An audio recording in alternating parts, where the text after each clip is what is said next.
नमस्ते दोस्तों। आप सबका वेलकम है मार्केट माइंड्स की क्लासेस फर्स्ट में आप सबका स्वागत है। दोस्तों, आज से ये अपना फर्स्ट क्लास होगा। आज से 10 क्लासेस आने वाली में मैं आपको स्टॉक मार्केट के फंडामेंटल एनालिसिस के बारे में कंप्लीट जानकारी दूंगा। ये एक कंप्लीट कोर्स होगा आपके लिए, जो आपके लिए फ्री में अवेलेबल है कि आप अपने इन्वेस्टमेंट के लिए अपने स्टॉक को कैसे एनालिसिस कर सकते हैं। इसके बारे में इन डेप्थ नॉलेज आपको इन 10 क्लासेस में मिलेगा। आप इन 10 क्लासेस के साथ मेरे चैनल बने रहिए, ताकि आपको अपने फ्यूचर इन्वेस्टमेंट के लिए एक कंप्लीट जानकारी मिले, ताकि आप अपने खुद के लिए एक अच्छा स्टॉक एनालिसिस कर पाएं। और मैं इसमें ये भी जानकारी देने वाला हूं कि मैं अपने स्टॉक इन्वेस्टमेंट के लिए या अपने पोर्टफोलियो बिल्डअप के लिए कैसे एनालिसिस करता हूं। आप इस वीडियो को और आने वाली 10 क्लासों को पूरा देखिए, ताकि आपको इन डेप्थ नॉलेज मिल जाए कि आपको स्टॉक मार्केट में इन्वेस्टमेंट कैसे करनी है। शायद आपको पता होगा कि कहते हैं बेस अच्छा हो तो बिल्डिंग अच्छा बनता है। इसी के लिए ये एक स्टॉक मार्केट एनालिसिस क्लासेस होगा, जिसमें आप इन डेप्थ एनालिसिस कर पाएंगे कि आप अपने पोर्टफोलियो के लिए, अपने इन्वेस्टमेंट के लिए एक बेस्ट स्टॉक का सिलेक्शन कैसे कर पाए। और आने वाली 10 क्लासों में अपने पोर्टफोलियो के लिए सारा नॉलेज इन क्लासेस में आपके लिए मिलेगा।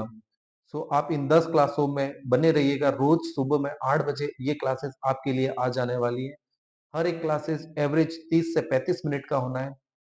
आज का हमारा फर्स्ट टॉपिक है कि आप इन्वेस्टमेंट के लिए फर्स्ट एनालिसिस कहां से स्टार्ट करेंगे। मैं आपको वेबसाइट का लिंक भी डिस्क्रिप्शन में दे देता हूं। अब मैं ले चलता हूं आपको उसी वेबसाइट पे, जहां से हम स्टॉक मार्केट का एनालिसिस कर सकते हैं। मैं अपने क्रोम ब्राउजर को ओपन कर लेता हूं। हमारा स्टॉक मार्केट का किसी भी स्टॉक को एनालिसिस करने के लिए सबसे इजी और बेस्ट वेबसाइट है, जहां आप इजीली किसी भी स्टॉक का एनालिसिस इन डेप्थ कर सकते हैं। वेबसाइट का नाम भी मैं आपको डिस्क्रिप्शन में दे दूंगा, ticker.finology.in। यहाँ पे मैं किसी भी स्टॉक का नाम, फर्स्ट ये सर्च बॉक्स बॉक्स है, यहाँ पे मैं किसी भी स्टॉक का नाम सर्च करता हूँ। लाइक मैं रिलायंस का नाम सर्च करता हूँ, तो आपको नीचे मिल जाएगा। मैं रिलायंस मैं फर्स्ट अपने स्टॉक एनालिसिस के लिए रिलायंस का नाम सेलेक्ट करता हूँ। रिलायंस इंडस्ट्रीज जो आपकी एक जानी मानी कंपनी है, आप सब इसको अच्छे से जानते होंगे।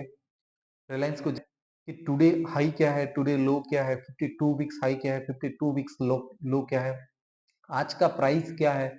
आज ये ग्रीन सिंबल से इसने शो कर दिया कि आज ये ग्रीन में है। आज इसका 0.72% का अपर चेंज है, इसमें 18 रुपया 45 पैसा ये प्लस है। यहाँ पे नीचे टुडे एनएसई का टाइम भी आपको मेंशन किया हुआ है कि ये 11:54 का अपडेट है। ठीक है, यहाँ पे ये फिन स्टार पे अपन को इतना ध्यान नहीं देना है, क्योंकि हमें अपने खुद का स्टॉक एनालिसिस करना है। आप कंपनी असेंशियल्स में जाएंगे। यहाँ पे आपको कंपनी को कैसे एनालिसिस करना है, सबसे पहले किस चीज के साथ एनालिसिस करना है। सो हमारा कंपनी एनालिसिस में सबसे पहला पॉइंट आता है market cap. Market cap it means ये होता है कि अगर आप इस पूरी कंपनी रिलायंस इंडस्ट्रीज को खरीदना चाहें, तो आपको इसके लिए कितना पैसा देना होगा। ये हो गया इसका मार्केट कैप। है कि आप इस कंपनी के टोटल शेयर, इट मींस कि नंबर ऑफ शेयर्स जो कंपनी के हैं, इसके साथ इसके प्राइस का मल्टीप्लिकेशन करते हैं, तो आपको मार्केट कैप प्राप्त हो जाता है। Like example, number of shares को प्राइस के साथ मल्टीप्लिकेशन करने पे आपको मार्केट कैप मिल जाएगा। मैं आपको एक्सेल शीट पे करके भी दिखा रहा हूँ, ताकि आपके लिए बहुत इजी होगा, और एक्सेल आगे की कैलकुलेशंस के लिए भी अपने लिए काफी इजी होगा। मैं आपको सारे जो कैलकुलेशन है वो एक्सेल में ही सिखाऊंगा, ताकि आपके लिए भी एक यूजफुल रहे और आप भी एक्सेल में बेसिक कैलकुलेशन करना सीख जाएं। रिलायंस का प्राइस है 2583.50, और रिलायंस के नंबर ऑफ शेयर है 676.61 करोड़। सीआर इसके शेयर हैं। हमें इसका मार्केट कैप निकालना है, तो हम इन दोनों का मल्टीप्लिकेशन कर देंगे, तो ये रिलायंस का मार्केट कैप आ जाएगा। यहाँ पे सीआर को एक बार अपन हटा देते हैं, तो वैल्यूएशन मिल जाएगा। तो ये इसके पास करोड़ शेयर है, तो आप इसके पीछे सारे जीरो अपने मेंशन कर दो कि इतने नंबर ऑफ करोड़, मतलब 6076.61 करोड़ इसके शेयर है। तो ये इसका मार्केट कैप आ गया 17,48,000 24 की लमसम यहाँ आ रहा है अप्रोक्स। ये थोड़ा बहुत अप डाउन हो सकता है क्योंकि शेयर प्राइसेस और प्राइस कैलकुलेशन में वेरी होता रहता है। सो ठीक है, तो ये कंपनी का मार्केट कैप है। मार्केट कैप को आप समझ गए होंगे कि आप कंपनी का मार्केट कैप क्या है। यहाँ ऊपर भी आपको मार्केट कैप दिया हुआ है, आप यहाँ पे देख सकते हैं मार्केट कैपिटलाइजेशन। ये आपकी हेल्प के लिए हिंट बटन है कि market capitalization is the aggregate valuation of the company based on its current share price and the total number of outstanding share. So ये इस कंपनी का मार्केट कैप वैल्यूएशन है, लेकिन आप किसी कंपनी को अपने मार्केट कैप के बेस पे जज नहीं कर सकते हैं। सो पहला है, अगला अपना पॉइंट है एंटरप्राइजेज वैल्यू। अपने मार्केट कैप को तो एंटरप्राइजेज वैल्यू, अब मार्केट कैप और एंटरप्राइजेज वैल्यू, इन दोनों एंटरप्राइजेज वैल्यू इट मींस ये शो कर रहा है कि इस कंपनी का जो वैल्यू है टोटल अभी का वो कितना है। मार्केट कैप आपको 17,000 करोड़ बता रहा है, यहाँ 19,07,036 करोड़ बता रहा है। It means enterprises value it means ये आ गया कि इस कंपनी के पास कैश कितना है प्लस कंपनी के ऊपर डेट कितना है। ये टोटल मिला के अगर आप कैलकुलेट करेंगे तो आपकी एंटरप्राइजेज वैल्यू आती है। एंटरप्राइजेज वैल्यू मतलब अगर आप किसी कंपनी को खरीदना चाहते हैं, वेरीफाई करता हूं कि अगर आप किसी कंपनी को खरीदना चाहते हैं तो कंपनी का मालिक उसका कैश प्लस उस कंपनी पे जो टोटल कर्जा है वो दोनों आपको उसमें मिलेगा। तो अगर आप किसी कंपनी को खरीदना चाहे तो कंपनी का जो वैल्यूएशन होता है वो एंटरप्राइजेज वैल्यू पे होता है। मतलब आप मार्केट कैपिटलाइजेशन के अकॉर्डिंग किसी कंपनी की डील नहीं कर सकते हैं, उसके लिए कंपनी को एंटरप्राइजेस वैल्यू भी देखना होता है। सो लेट्स एग्जांपल, यहाँ पे कैश अपन रिलायंस का जो कैश है वो 56,811 करोड़ का है और रिलायंस पे जो डेट कर्जा है वो 2,15,823 करोड़ का है। सो हमारा पॉइंट जो है वो है मार्केट एंटरप्राइजेस वैल्यू। अब आप इस कंपनी का एंटरप्राइजेस वैल्यू क्या होता है इसके बारे में मैं आपको डिटेल जानकारी देने वाला हूँ। आप एंटरप्राइजेस वैल्यू को कैसे वेरी कर सकते हैं, कैसे कैलकुलेट कर सकते हैं। एंटरप्राइजेस वैल्यू इट मींस ये होता है कि इस कंपनी को अगर आप सपोज खरीदना चाहते हैं तो आपको उसके लिए क्या क्या कंडीशंस फेस करना होगा, आपको इस कंपनी के साथ क्या क्या मिलेगा। आपको इस मार्केट कैप की कंपनी को अगर आप खरीदना चाह रहे हैं तो आपको इतना पैसा देना है, लेकिन उसकी एंटरप्राइजेस वैल्यू भी आपको उसमें देखना होगा कि जो कंपनी का मालिक है वो आपको अगर बेचना चाहे तो वो आपको किस प्राइस पे डील करेगा। सो आप देखेंगे कि एंटरप्राइजेज वैल्यू अगर यहाँ रिलायंस की एंटरप्राइजेज वैल्यू है 19,07,036 करोड़। इसका मार्केट कैप जो आप देने को रेडी है वो प्राइस है 17,48,24 करोड़। अब एंटरप्राइजेज वैल्यू क्या होता है? एंटरप्राइजेज वैल्यू होता है मार्केट कैप प्लस इसका जो कैश कंपनी के पास पड़ा है वो भी आपको इसके साथ मिलेगा। इट मींस कि कंपनी के पास जो पैसा कैश उसके बैंक अकाउंट में पड़ा है वो भी आपको इसके साथ मिलेगा, प्लस आपको इसके डेट भी साथ में रीपे करने हैं। इस पे जो कंपनी पे कर्जे हैं वो भी आपको भरने हैं। इट मींस कि मार्केट कैप ये है इस कंपनी का, तो इसकी एंटरप्राइजेस वैल्यू कैलकुलेट करनी है तो हमें market cap minus cash plus debt को कैलकुलेट करना पड़ेगा, तो इस कंपनी की हमें एंटरप्राइजेस वैल्यू मिल जाएगी। लेट्स कैलकुलेट करते हैं हम एक बार फिर यहाँ पे जो एंटरप्राइजेस वैल्यू है वो सही शो कर रहा है या नहीं। सो हमारा मार्केट कैप है 17,48,024, 17,48,024। इस कंपनी का कैश है, कैश को हमेशा माइनस करना है क्योंकि वो आपके पास सरप्लस अमाउंट कंपनी ने दिया है। बाकी कर्जों को आपको मार्केट कैप के साथ प्लस करना है ताकि आपको इसका एंटरप्राइजेस वैल्यू पता चल जाए। हम फॉर्मूला यूज कर लेते हैं यहाँ से यहाँ तक। जो करोड़ 19,07,036 करोड़ जो एंटरप्राइजेस वैल्यू है ये यहाँ पे आ गया है। सो हम इस तरह से अपना फेयर कैलकुलेशन कर सकते हैं कि एंटरप्राइजेस वैल्यू को हम कैसे कैलकुलेट कर सकते हैं, मार्केट प्राइस मार्केट कैप को हम कैसे कैलकुलेट कर सकते हैं। ये सारा इन डेप्थ एनालिसिस आपको यहाँ पे मिल गया है। अब आपको दो पॉइंट समझ में आ गए होंगे कि आप किसी कंपनी का मार्केट कैप और एंटरप्राइजेस वैल्यू में क्या डिफरेंस है। अब आगे का टॉपिक है नंबर ऑफ शेयर्स। इस कंपनी के पास कितने शेयर्स अभी है, ये इस कंपनी के नंबर ऑफ शेयर्स है। वो या तो मार्केट में ट्रेड हो रहे हैं या मार्केट में ट्रेड नहीं हो रहे, सारे शेयर्स को मिला के नंबर ऑफ शेयर्स इस कंपनी के कैलकुलेट होते हैं, जो इसके एंटरप्राइजेस वैल्यू इसके मार्केट कैप में वैल्यू एडेड होते हैं। इट मींस इसके लिए इंपॉर्टेंट है। इट शो, ऊपर आपको हिंट में दिया गया है, it show the number of shares outstanding in the company, मतलब इस कंपनी में कितने शेयर आउटस्टैंडिंग अभी हैं। जो भी आउटस्टैंडिंग शेयर है वो यहाँ पे दे दिए गए, जो प्रमोटर के अलावा इसमें शेयर निकाले हुए वो। आगे ये तो शेयर कितने कंप्यूटर कंपनी ने लॉन्च किए थे वो शेयर है।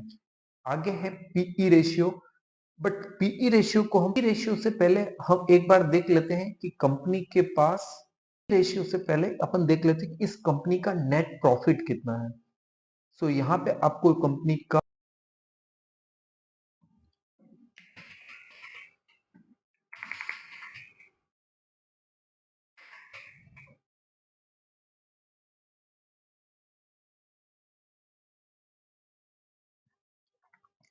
यहाँ पे आप ऐड रेशियो पे क्लिक करके और नेट प्रॉफिट को ऐड कर सकते हैं। यहाँ पे कुछ ही आपको एसेंशियल्स पॉइंट दिखेंगे, अगर ज्यादा, क्योंकि इसके ब्राउजर का सेटिंग ऐसा ही है। सो आप ऐड पोर्टफोलियो, यहाँ पे ऐड योर रेशियो का क्लिक करके और आप ऐड कर सकते हैं। जैसे मैं ये नेट प्रॉफिट ऐड कर रहा हूँ, तो ये नेट प्रॉफिट यहाँ पे ऐड हो जाएगा। यहाँ पे नेट प्रॉफिट या नीचे आया है ऐड योर रेशियो में। सो इस ऊपर के एनालिसिस से पहले हम कंपनी के debt, book value, cash, face value, PB ratio, PE ratio, इनको एनालिसिस करने से पहले एक बार नेट प्रॉफिट की बात कर लेते हैं। सो नेट प्रॉफिट कंपनी का एक साल का कितना है? एक साल का कंपनी का नेट प्रॉफिट है 43,017 करोड़ रुपया।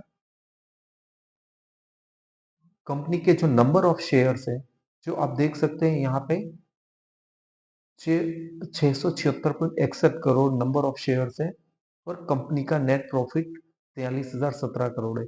ईपीएस एक पॉइंट और है, इसको आगे देखने से पहले कि आप जब ये पीई रेशियो को कैलकुलेट हमें करना है, तो उसके लिए कुछ बेसिक जानकारी होनी चाहिए, जिससे कि नेट प्रॉफिट कंपनी का क्या है, नंबर ऑफ शेयर्स कितने, और ईपीएस। सो अगला पॉइंट हमारा ईपीएस होना है, जो थर्ड पॉइंट है हमारा। सो ईपीएस एक पॉइंट है, अर्निंग पर शेयर। ये एक साल की अर्निंग पर शेयर कितना है, इसका ईपीएस 63.74 है। ईपीएस इट मींस की अर्निंग पर शेयर, मतलब अगर आप नंबर ऑफ शेयर से इसके प्रॉफिट को डिवाइड करते हैं, आपको इससे ईपीएस कैलकुलेट होता है। मतलब नंबर ऑफ जो कंपनी के शेयर्स हैं उससे इसके net profit, sorry, net profit को डिवाइड करते हैं, तो आपको ईपीएस मिलेगा कि इतने करोड़ शेयर में इतने हजार का प्रॉफिट है, 43,017 करोड़ का इसका प्रॉफिट है, तो आपको ईपीएस मिल जाएगा। यहाँ पे आपको ईपीएस को भी ऊपर से हिंट पे क्लिक करेंगे तो आपको मिल जाएगा, this is the profit allocated to each outstanding share of a common stock. मतलब हर एक शेयर पे जो प्रॉफिट डिवाइड हो रहा है वो इसका ईपीएस है। इट मीन्स कि इसका ईपीएस है 63.74 रुपीज, अराउंड 64 रुपीज का इसका ईपीएस है। सो अब ईपीएस की हेल्प से हम पीई रेशियो निकाल सकते हैं। पीई रेशियो एक इंपॉर्टेंट एसेंशियल है, लेकिन किसी कंपनी के लिए उतना इंपॉर्टेंट नहीं है, लेकिन हमारे एनालिसिस के लिए पीई रेशियो बहुत इंपॉर्टेंट है। सो हमने पहले सबसे एनालिसिस किया था मार्केट कैप, दूसरा था एंटरप्राइजेस वैल्यू, हमने थर्ड देखा नंबर ऑफ शेयर्स, और फोर्थ देखा था हमने प्रॉफिट ग्रोथ। जो हमारा प्रॉफिट ग्रोथ यहाँ पे दिया हुआ है, ये हमारा प्रॉफिट ग्रोथ है।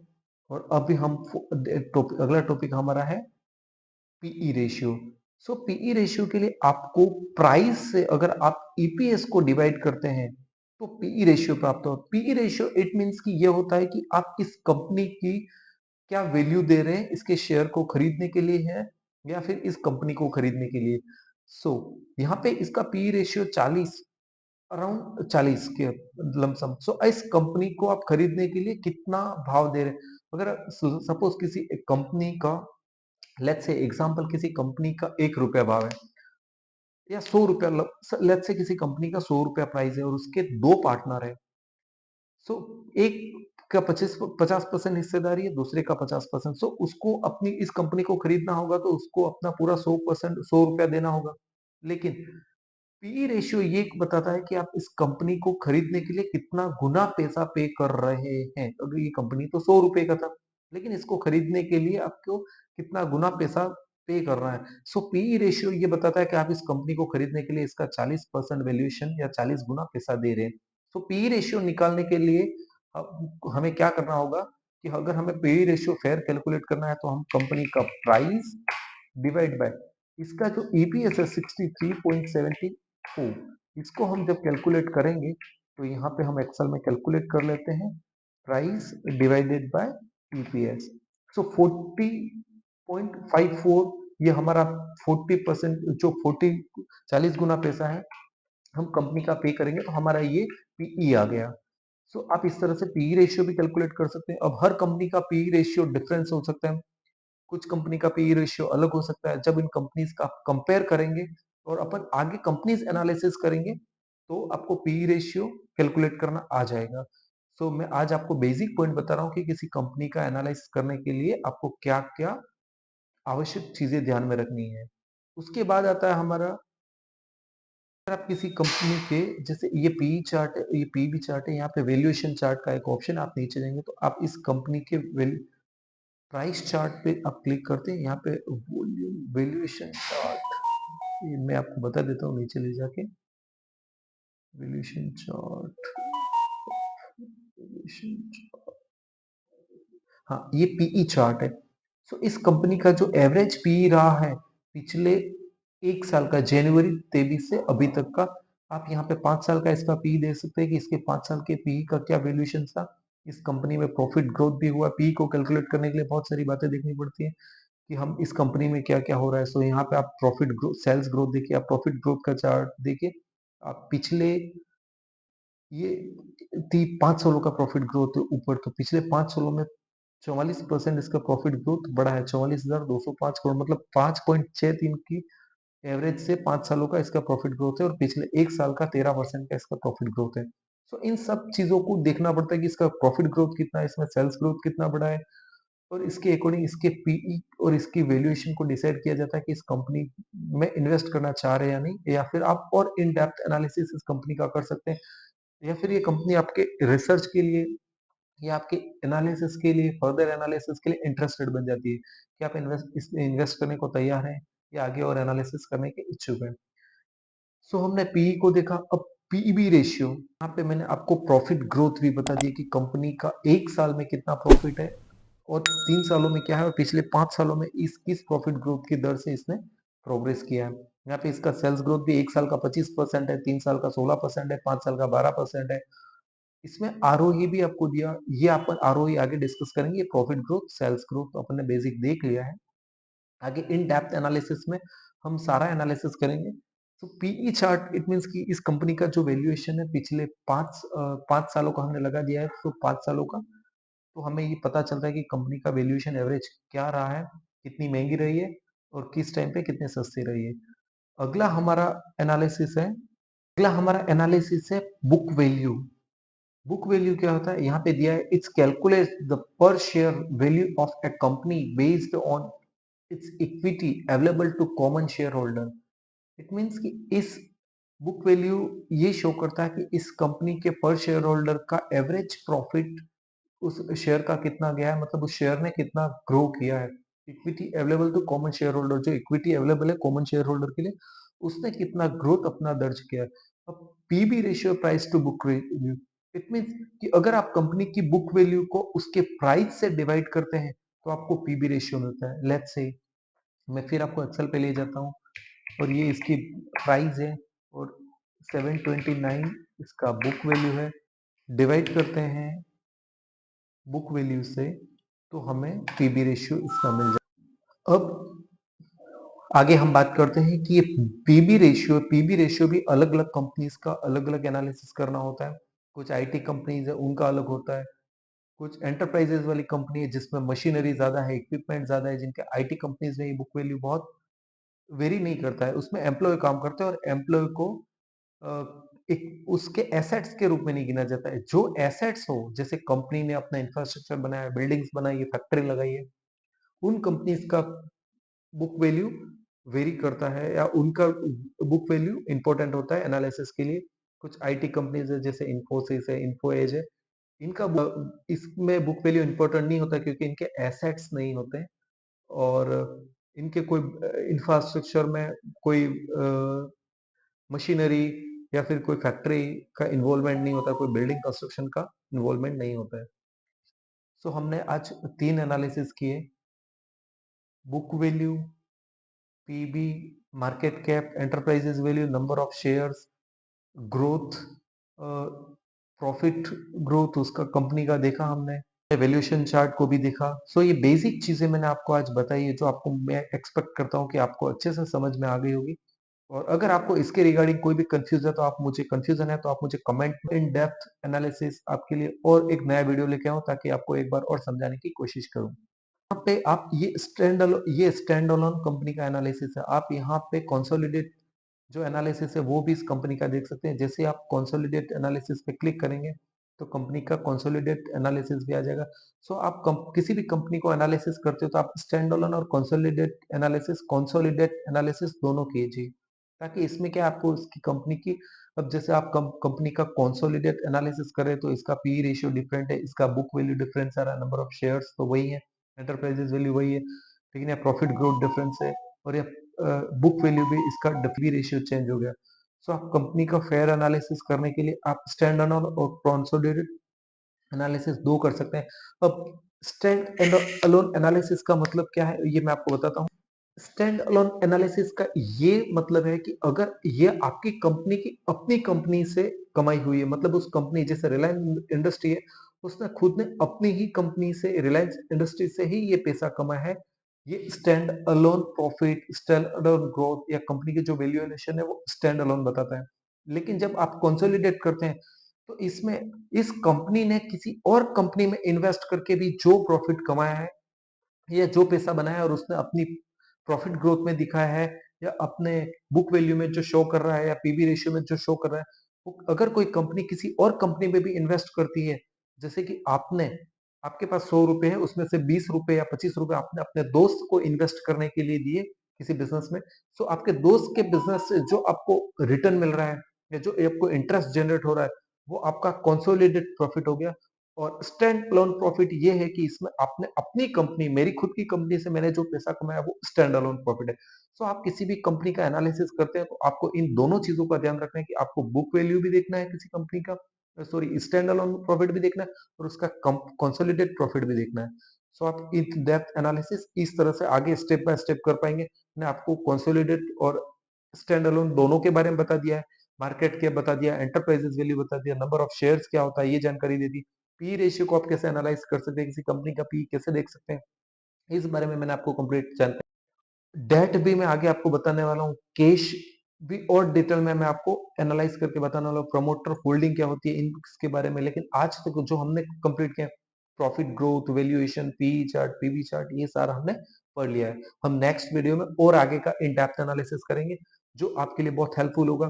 सो ये 10 क्लासेस आप मिस मत करिएगा और मेरे को आप पूरा करिए ताकि आपको अपने खुद के रिसर्च के लिए किसी कंपनी में आपको इन्वेस्टमेंट कैसे करना है इस बारे में कंप्लीट जानकारी इन 10 वीडियो के माध्यम से, इस फ्री कोर्स के माध्यम से आपको पूरा एनालिसिस करने को मिल जाए, जो आप किसी इंस्टीट्यूट को एक अच्छा खासा फी पे करके भी प्राप्त ना कर पाएंगे। वो मेरी क्लासेस में आपको पूरा एनालिसिस फ्री में मिलेगा और मैं आपको बाद में कंपनी का एग्जाम्पल के साथ स्टेप बाय स्टेप इसको ज्यादा से ज्यादा सपोर्ट करिए, लाइक शेयर एंड सब्सक्राइब जरूर करें और अपने दोस्तों को भी शेयर करें जो शेयर बाजार में इन्वेस्ट करने के इच्छुक